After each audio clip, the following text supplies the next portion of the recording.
Здравствуйте, это новости Татарстана. Сегодня понедельник. Подводим итоги первого рабочего дня недели. В студии работает Алия Хайрудинова. За выходные произошли 4 аварии с летальным исходом. О причинах смертельных аварий в репортаже Вероники Гайнудиновой. В Татарстане закрыли третий за месяц частный пансионат. Данный объект в принципе не может быть приспособлен для осуществления соответствующей деятельности. Какие нарушения обнаружили, расскажет Рамиль Галиуллин. К зиме не готовы. Таких проблем раньше не было. Какие дома в Татарстане до сих пор не готовы к отопительному сезону и почему, выяснял Рамиль Шайдуллин. В Казани торжественно открылся всероссийский конкурс «Лучший учитель родного языка». Стараемся все-таки завлекать детей, уроки делать очень интересными, используем игровые технологии. Об авторских методиках педагогов. Подробнее в материале Ирины Васильевой. Третий за месяц частный пансионат закрыли в Татарстане, на этот раз в поселке Каймары Высокогорского района. Здесь обнаружили грубейшие нарушения. В доме не соблюдались требования пожарной безопасности и санитарные нормы. В отношении собственников возбуждены административные дела. Дома престарелых в республике начали проверять после громкой истории с домом смерти в казанском поселке Щербакова. Сегодня наша съемочная группа отправилась в Каймары и убедилась, бизнес в этой сфере процветает, контролируется с трудом и в любой момент может повториться ситуация, как в Щербаково.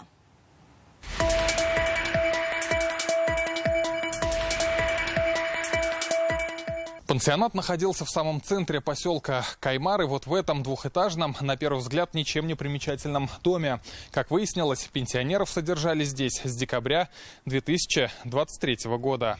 Сегодня здесь тихо, но еще несколько дней назад около дома было оживленно. Сотрудники правоохранительных органов, которые пришли сюда с проверкой, выяснили, здесь содержали пожилых. Владельцы дома на общение с нами согласились.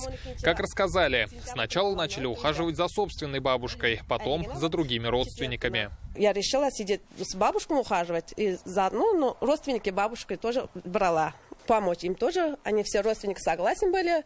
Бабушка тоже согласны были. Как-то я ухаживала и налог платила. У меня была самозанята. По их словам, в доме было 6 постояльцев от 75 до 97 лет. Многие прикованы к постели по состоянию здоровья. Одни после инсульта, другие с деменцией. Деньги брали?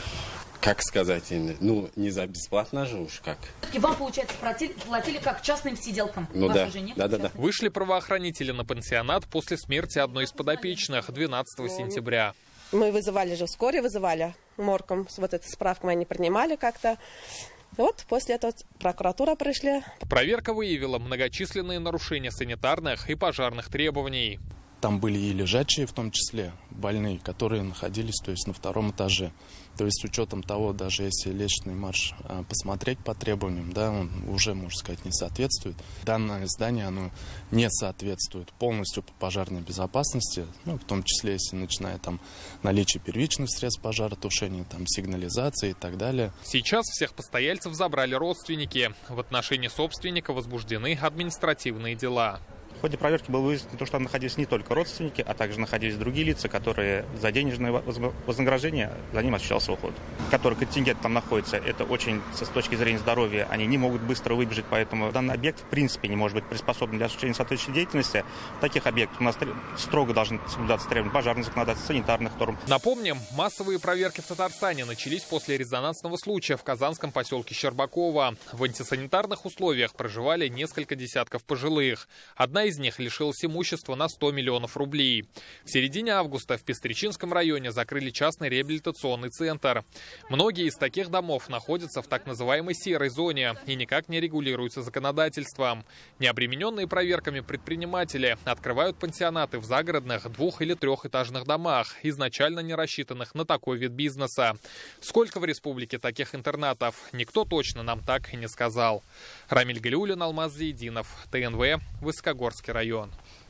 Сейчас о печальной дорожной статистике выходных. Так, в Татарстане произошли 4 смертельных аварий. Они унесли жизни сразу 5 человек. Кроме водителей погибли и пассажиры. Все они скончались еще до прибытия скорой помощи. В одном из случаев сбили лося. Основные причины ДТП – выезд на встречную полосу и игнорирование правил дорожного движения. С начала года произошло больше 2000 серьезных аварий. В них погибли уже 208 человек. Подробности у Вероники Гайнудиновой.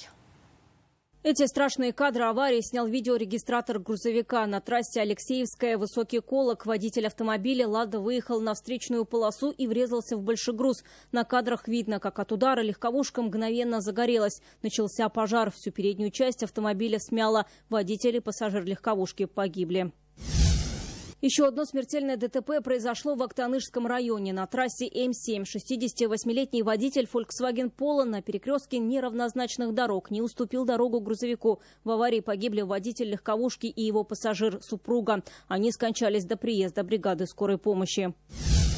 В Верхнеуслонском районе на платной дороге М12 водитель сбил лося. ДТП оказалось смертельным. От удара у автомобиля выбило стекла. Буквально снесло переднюю часть и смяло крышу. Водитель также погиб на месте. В социальных сетях пользователи поднимают проблему. Пишут, что на платной трассе должны быть ограждения от диких животных или экодуки для их передвижения. Вот некоторые мнения. Трасса платная, а заборы не везде поставили. Не устроены коридоры для животных под трассами, слабое ограждение вдоль трассы. За что платим деньги по этой платке? Тонкая сетка, и местами она уже порвана, даже с дороги видно. Животных как жалко, а людей тем более.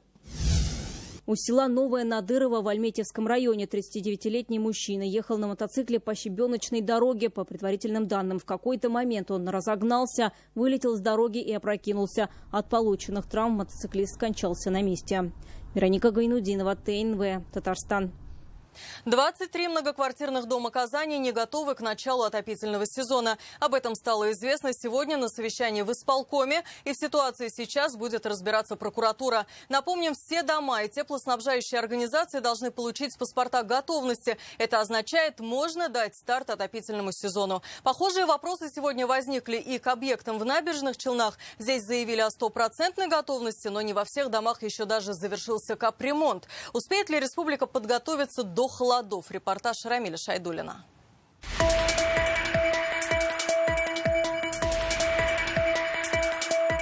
Необыкновенно теплый сентябрь, который мы видим, не должен нас убаюкивать. Зима точно настанет. Тема делового понедельника – готовность к пуску тепла. Оказалось, не готовы 23 многоквартирных дома. 10 в Авиастроительном и Новосавиновском районах, 5 в Вахитовском и Приволжском, еще в Кировском, Московском и Советском. В них даже не проводили опрессовку. Один из таких домов, даже два стоящих рядом, расположены на улице Карбышева, 57 и 59. Оба оборудованы крышными котельными. У обоих до сих пор нет паспортов готовности. Как рассказывают жители, это первый год, когда их дома оказались не готовы к холодам. И первый сезон, когда они находятся под управлением не ТСЖ, а управляющей компании. Таких проблем раньше не было. Когда ТСЖ, вот этот Милевша там или кто там заведовал, не было такого. У нас был ТСЖ, нет, было все нормально. Сейчас управляющая компания, видим, поэтому я не знаю. Страшно, конечно, я инвалид первой группы. Дома находятся в ведении управляющей компании «Новые Горки». Здесь просто не захотели объяснить причину такой задержки. На наш вопрос, почему у домов до сих пор нет паспортов готовности, ответили, отказываются от комментариев. К сожалению, это ежегодная история, повторяется, откладывают на потом, ждут, не знаю, там каких-то плюшек руководители управляющих организаций, но нам в помощь здесь жилищная инспекция, прокуратура. Обратить внимание городской прокуратуры на такие ТСЖ и управляющие компании сегодня попросил и мэр Казани Ильсур Медшин. Антигероями подготовки к предстоящему отопительному сезону стали 6 жилищных кооперативов, 1 ТСЖ, 2 товарищества собственников недвижимости и 8 управляющих компаний. Люди платят за эти услуги и, соответственно, старшие по домам или председатели ТСЖ, управляющие компании должны в соответствии с законодательством эти работы в срок выполнять. Законодательство нарушается, поэтому просим отреагировать и помочь в этом вопросе. Такой же вопрос сегодня подняли в Набережных Челнах. Здесь исполком отчитался о полной готовности объектов к отопительному сезону. По их словам, паспорта получили 100% многоквартирных домов, клубов, больниц, школ. Такая уверенность вызвала вопросы у руководства. Образно говоря, завтра, послезавтра наступит уже время запускать тепло, принимать тепло. Это касается и объектов социально-культурной сферы. Здесь на слайде вы увидели 100% готовность. Дай бог, чтобы эта 100% готовность была по факту. Сомнения возникли и у присутствовавшего на совещании начальника Госжилинспекции республики. Насколько у нас обоснована 100% паспортизация? Я полностью присоединяюсь к сомнениям Эльгам Барыча. Значит, что по факту мы, Эльгам Барыч, почти 700 домов из 17 тысяч запаспортизированных проверили, в итоге получилось 50 административных протоколов. То есть торопиться здесь не надо и,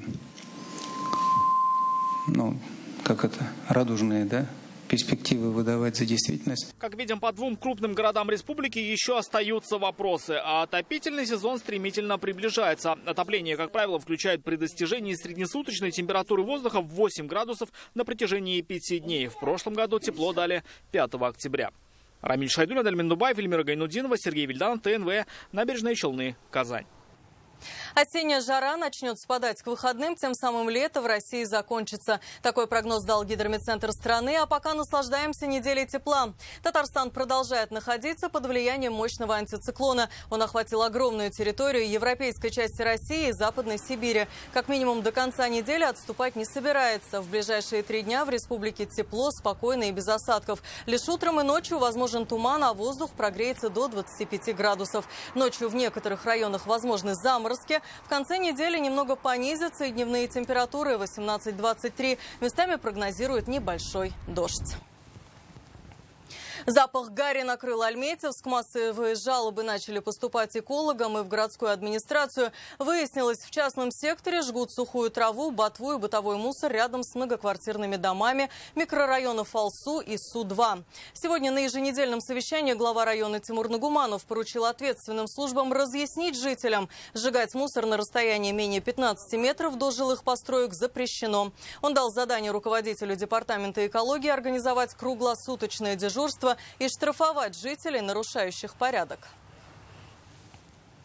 Ассамблея и Дом дружбы народов собрали гумпомощь для жителей Лисичанска. Национально-культурная автономия таджиков приобрела вещи первой необходимости на 2 миллиона рублей.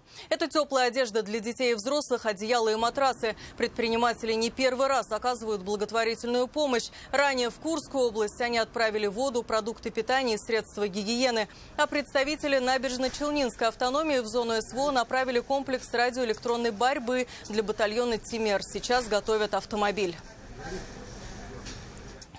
В тесноте и обиде в Куйках не хватает мест в школьном автобусе в Богородском в классах. Почему шансы жителей пригорода Казани получить новую школу взамен переполненной близки к нулю? Читайте в интернет-газете «Реальное время». Они влюбляют учеников в родной русский, татарский, башкирский, калмыцкий, чеченский языки и не только. Сегодня в Казани торжественно открылся всероссийский конкурс лучших учителей родного языка и родной литературы. Он проходит 3-й год и объединяет самых талантливых воспитателей и преподавателей. Поделиться опытом в Татарстан приехали более 100 учителей из 79 регионов, от Калининградской области до Камчатского края. С какими проблемами при обучении детей сталкиваются, выясняла Ирина Васильева. Ярославская область. В русском кокошнике, татарском колфаке, кавказской папахе, в бурятском национальном костюме дегель на сцену выходят педагоги со всей России. Многонациональным парадом они открывают всероссийский конкурс «Лучший учитель родного языка и литературы». Под бурные овации встречают учителя из Татарстана. Лейла Гаревзянова 8-й год преподает татарский язык в 19-й гимназии Казани. Говорит, важно заинтересовать детей. Она пишет стихи, играет в Национальном театре МОМ. Некоторые дети, бывают, заучивают мои стихотворения, устраивают флешмобы на уроках, например. Я захожу, они начинают читать мои стихи. Некоторые дети с родителями приходят на спектакли и уже переоценивают свое отношение ко мне, к школе, к урокам. Анастасия Евтушенко – преподаватель вепского. Этому языку в Карелии обучают лишь в 4 школах и только по 2 часа в неделю. Это очень мало, жалуется молодой учитель. Используем игровые технологии, современные технологии используем, компьютерные. Играем очень много. У нас в селе находится уникальный музей вепской культуры, единственный в мире, поэтому часто мы время проводим в музее. Наталья Толпыгина преподает в Чите русский язык. Говорит, в Забайкальском крае очень много детей-мигрантов, и обучить их русскому сложно. Используют авторские методики. Проблема заключается в том, что многие дети, если не большинство, они не кинестеты, а визуалы. И, естественно, им нужна картинка. Вот самая главная основа методики. Всероссийский конкурс проходит 3-й год. Всех участников поприветствовала Лейла Фазлеева. Вице-премьер зачитала приветствие Рустама Миниханова. Быть педагогом – это миссия. Именно вы раскрываете ребенку мир во всем его многообразии. Передаете тепло родного слова.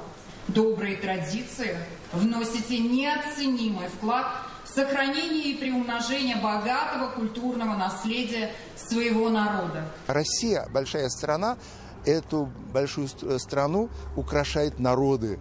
А для того, чтобы у народов был свой язык, своя культура, традиции, чтобы были сохранены, надо этим заниматься и в семье, и, конечно, продолжение должно следовать в школе и в детских садах. Конкурс будет идти всю неделю. Педагоги представят жюри открытый урок, классный час, мастер-класс и методическую мастерскую. Имя победителя в эту субботу объявит министр просвещения Сергей Кравцов. Его ждут в Татарстане. Селина Васильева, Рамзиль Гарипов, ТНВ, Казань. 2 педагога республики удостоены государственной премии имени Мирзы Махмутова. Одна присуждена учителю истории и обществознания 184-й Казанской гимназии Эльмире Фазылзяновой, другая – ведущему научному сотруднику Института развития образования Диляре Шакировой. Указ подписал Раис Татарстана. Премия учреждена в 2017 году для стимулирования научной деятельности педагогов. Мирза Махмутов был заслуженным деятелем науки страны.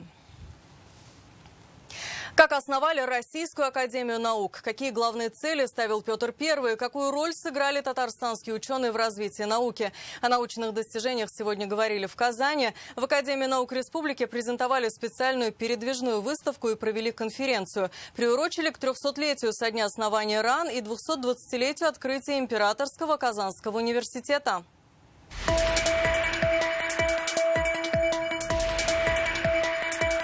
Академия создается вначале в 1624 году как Социетет наук и художеств.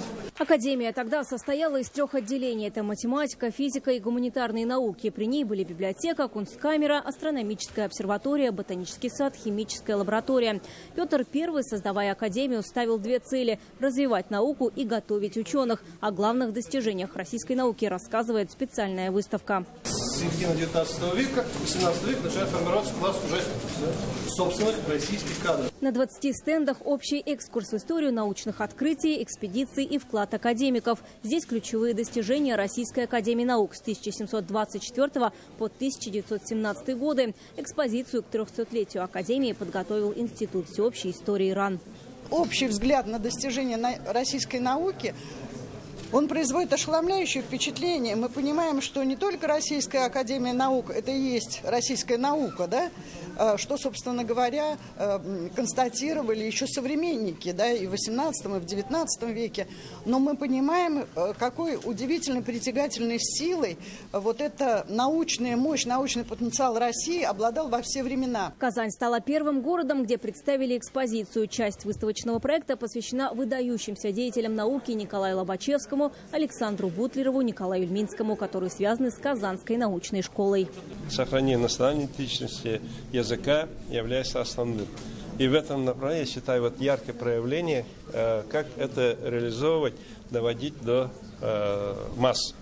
Потому что в популярной форме еще раз показано, что русская наука, она есть, была, она развивалась, и сегодня есть у нее перспективы и какие-то серьезные направления. Выставку в год науки и технологического развития презентуют в вузах и колледжах Татарстана. Для меня этот проект в первую очередь воспитательный. Я считаю, что сегодня в мире, когда дети очень много информации получают из интернета и не проверяют ее практически, очень важно мотивировать ребенка к самостоятельным научным исследованиям. Развитие науки продолжили обсуждать на конференции. Одна из секций посвящена 220-летию Казанского императорского университета. Его основали в 1804 году по указу Александра I. Открытие университета – это было действительно знаковое событие, и Казань после этого стала центром науки и просвещения для всей России. И до сих пор сохраняет такой уровень. И многие народы Российской империи, потом Российской Федерации,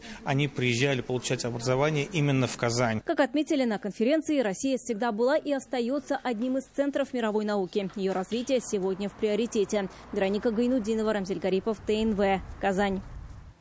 Сегодня в Большом концертном зале имени Сайдашева прошел гала-концерт Вагаповского фестиваля. На сцену вышли именитые артисты и молодые исполнители. В зале ценители высокого музыкального искусства. От имени руководства республики гостей приветствовал председатель Госсовета Фарид Мухаммедшин.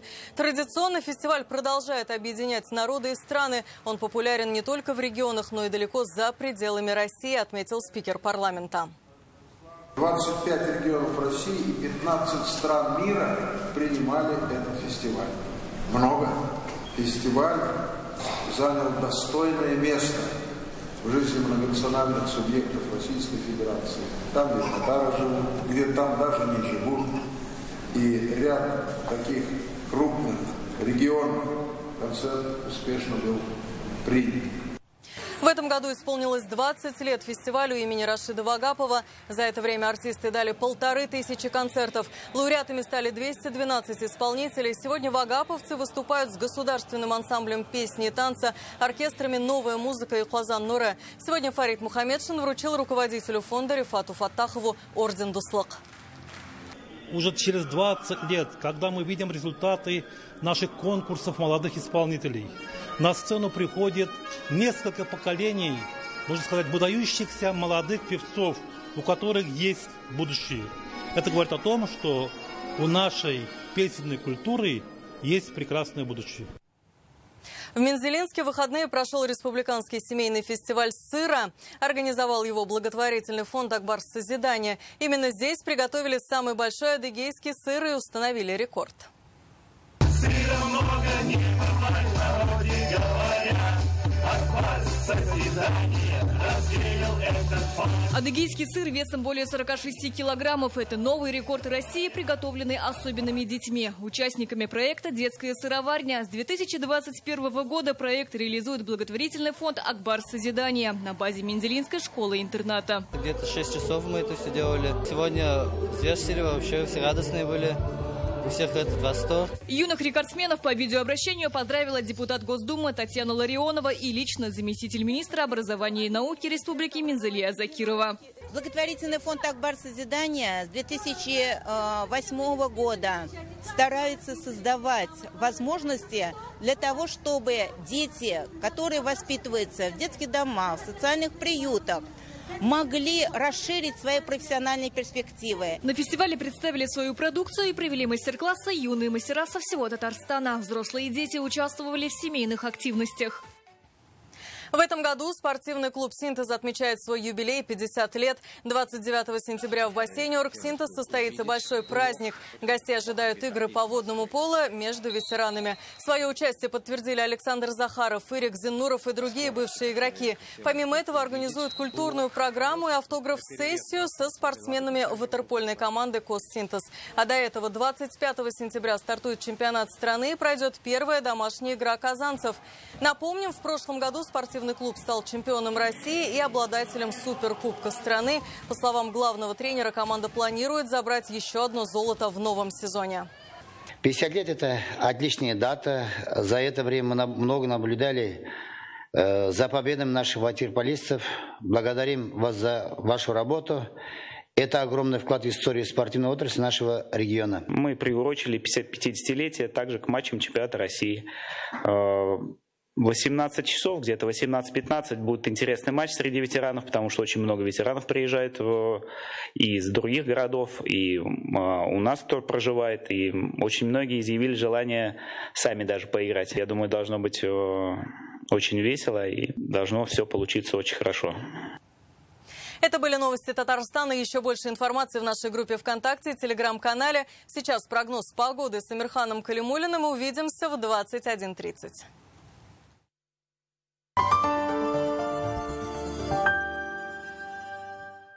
Жить на берегу озера рядом с природой. Что может быть лучше? Новый жилой комплекс «Алтын-Яр». Ипотека 3,5%. Без удорожания стоимости квартиры. «Алтын-Яр». Гармония комфортной жизни. 216 68 68. Теперь присоединиться к электрическим сетям проще, чем кажется. Зайдите на сайт сетевой компании, авторизуйтесь, подайте заявку на техприсоединение и следите за ее исполнением с мобильного устройства. Сетевая компания. С заботой о каждом, с энергией для всех. 39 показателей за раз – это не шутка, это полный чекап. Проверьте здоровье в Гемотест. Подробности на gematest.ru. 2 по цене одной. Только в сентябре. Купи куртку и получи вторую абсолютно бесплатно. Ермак, Волгоградская 8, Изорги 77. А с промокодом еще дешевле.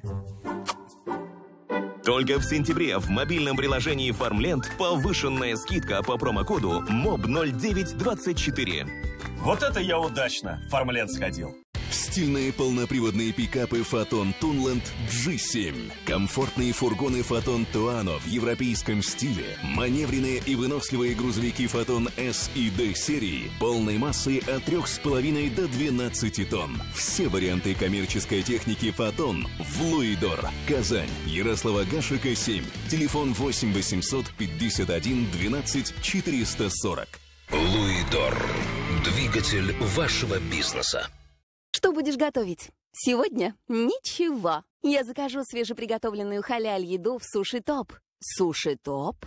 Да, там вкуснейшая пицца, суши и роллы с доставкой до дома. И ты скорее звони в Суши Топ. Будущее начинается с первого импульса, с инновационных технологий, с автомобиля Exit RX в новой комплектации Flagship. 8-ступенчатая автоматическая коробка передач, онлайн-сервисы и дистанционное управление Exit Connect. Только в сентябре на специальных условиях в Exit-центре РРТ. Подробности 207-0080. Специальное предложение Соль Илецкого центра медицинской реабилитации. Лечение, питание, проживание 3200. Соль Илецк ждет вас на отдых и оздоровление. Комплекс для похудения Body Dream снижает аппетит и тягу к сладкому, повышает уровень энергии и ускоряет метаболизм. Комбинация природных компонентов Body Dream помогает снизить вес легко и без побочных эффектов. 27 сентября. День греческой косметики в аптеке Farmland. ШТРК «Тандем». Консультация экспертов, подарки и скидка 20% на косметику марки Апивита.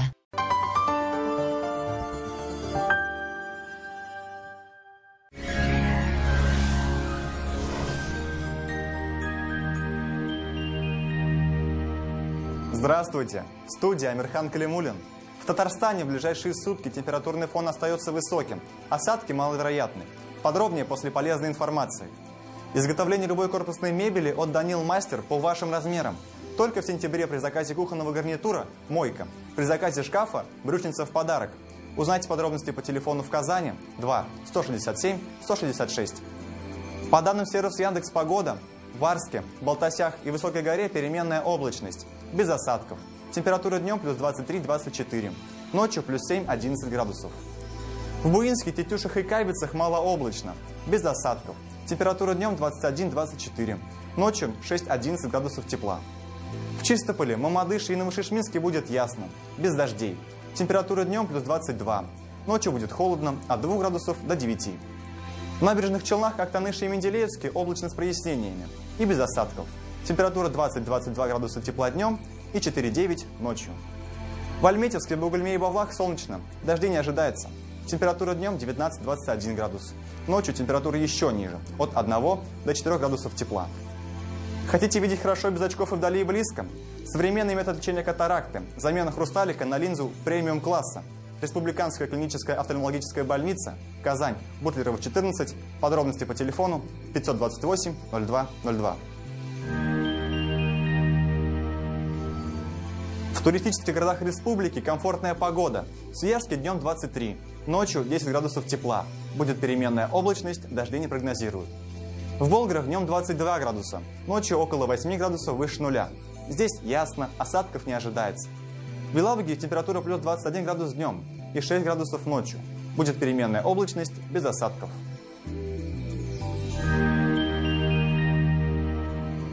Продажа квартир в жилом комплексе «Новые Горки» в строящихся кирпичных домах с чистовой дизайнерской отделкой и отделкой White Box в окружении Горкинско-Аметьевского парка и шаговой доступности метро Горки. Узнайте подробности по телефону 2 677 677. Строительная компания «Грань».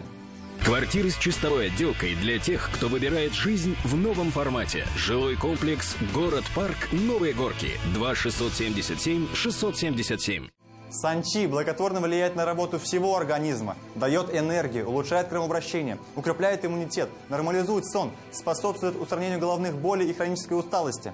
Полезные свойства санчи проверены веками. Недаром его называют сокровищем китайской медицины. Санчи продается только в аптеках Farmland. Хорошая новость. 20 сентября в аптеках Farmland на санчи 20% скидка. Телефон для справок 8 927 236 71 75. Сайт sanchi.rf. В Казани будет малооблачно. Дождей не обещают. Температура днем составит 24 градуса тепла. Ночью 11. Атмосферное давление остается высоким. Оно составит 769 мм ртутного столба. Ветер восточный 2 метра в секунду. Влажность 41%. Магнитное поле слабо возмущенное. Это все о погоде. Я с вами прощаюсь. Удачной вам недели.